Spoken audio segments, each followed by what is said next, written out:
Hey everyone, welcome back to our channel. If you're like me, you love having everything organized and right at your fingertips. Today I'm going to show you how to add a calendar widget to your iPhone, making it super easy to keep track of all your important dates and events. So let's get started. First of all, tap and hold on an empty space on your iPhone's home screen. After the edit button pops up, at the upper left corner of the screen, tap on. Then hit the Add widget from the pop-up menu.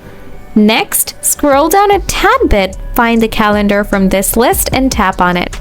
Now scroll through the list of calendar widgets and find the one you like. And tap on the Add widget button under it.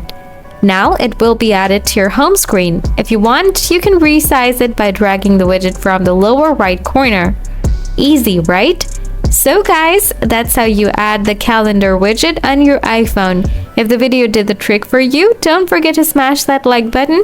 Want more iPhone related tips and tricks? Just subscribe to the channel because I've got tons more coming. As always, thanks for watching and I'll catch you in the next one. Take care!